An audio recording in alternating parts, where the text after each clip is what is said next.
Hello, Algebra 1 students, and welcome to your first video of Topic 3 covering relations and functions. So I know for a fact that functions is a topic that you talked about in your previous grades at the RBC.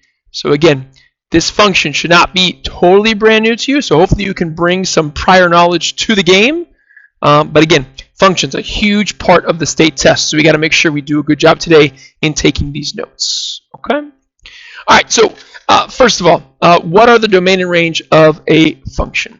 So let's talk about a couple definition things here below, right? So it says a relation is a set of ordered pairs. So again, it could be a table like so, it could be a graph, it could be a mapping, and you'll see it could be a list of ordered pairs, right? So if we want to determine if it is a function or not, a function is a relation in which each input is assigned to exactly one output. I'm going to put a big circle around this sentence, and I hope you would do the same thing, right? A function is where each input is assigned to one output. Now, typically, we call the inputs the x. So when I say the word input, I mean the x. And we call the outputs the y. And we want it to look like this. We want each x to have only one y. Okay? Now, when we talk about the collection of the inputs, that is the word domain. And when we talk about the collection of the outputs, that word is range. Okay? Now again, you can see here, the inputs are the x's, and the outputs are the y's. Okay? So all that's listed here.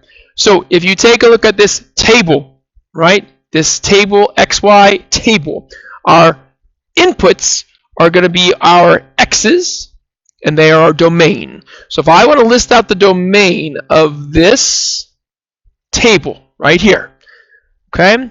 So I'm going to put a capital D for domain and put a colon and put what's called a brace. I always think of a brace as an ear with a little, jagged piece in the middle, right? I'm going to list out my x values in numerical order with commas. So 1, 2, 3, 4, and 5. The outputs are my range. I'm going to list my range very similarly with a capital R, colon, that little brace. Now, if we notice here, I see 3 13s. There is no need to write the number 13 3 times. You only have to list it once. So when I list out my range, it's going to be 11, and then 12, and then 13, and that's all. So don't repeat. So don't repeat. Okay. So now let's talk about how else you might see this table, right? You might see it as what I call a mapping. Let me do the mapping in green, all right? No, that's not going to show up very well. Let's do purple. Okay, so in a mapping, if I put the inputs here, and I put the outputs here, and I'll just list the numbers. 1, 2, 3, 4, 5, and 11, 12, and 13. Again, don't have to put all the 13s. So this first column, 1, 11, is linking that x value with that y value. So 1 goes to 11. 2 goes to 12. Now, if you notice here, right, 3, 4, and 5, those x values each go to 13. So 3 goes to 13, 4 goes to 13, and 5 goes to 13. And you might ask yourself, well, that looks kind of suspicious, right? I don't know if I like that, right? Question marks there, right? This is what they're trying to do to trick you. If you look at this in-out mapping diagram, does each x only go to one y, or do you see one x going to 2 different y's? If I look at this, I see each x, 1, 2, 3, 4, 5, only has one arrow.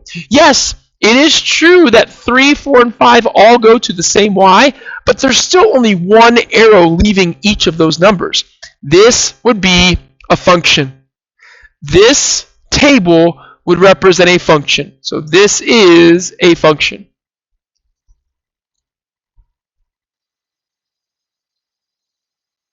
Okay. Now, the other thing you might see is a graph. All right, so let's graph this. Let's see if I can get orange. Sure. Okay, so here's my graph.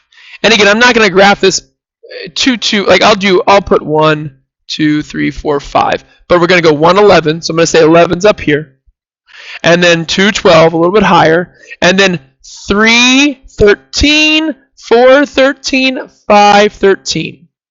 Okay, so that's what this graph would look like. This graph of these order pairs. Now there's this thing called the vertical line test, right? I wish I could get a darker green. I can't.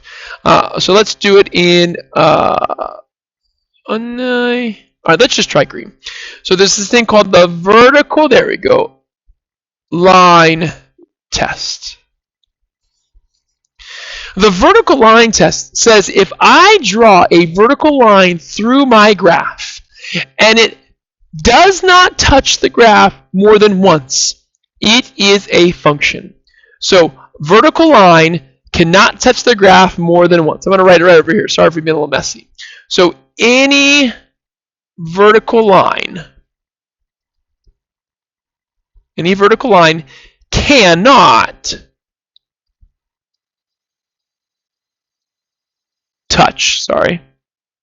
I was trying to think of a different word than touch, but I'm going to use touch. Cannot touch. I suppose intersect might be the better word.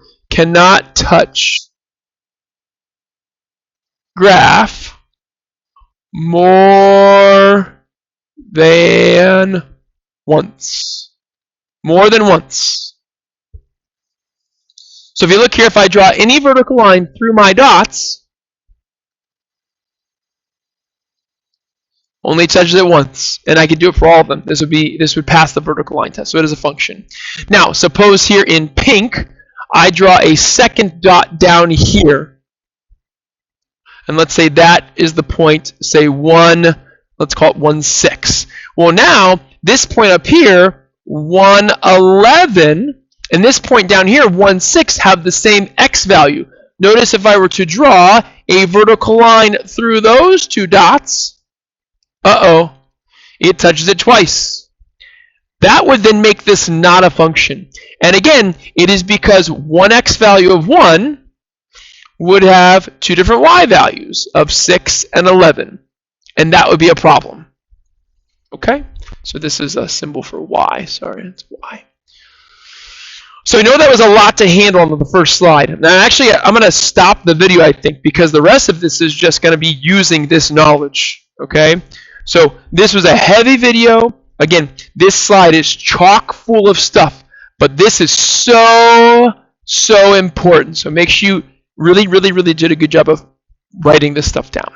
Okay, so this is the end of video 1. Video 2 is coming up soon.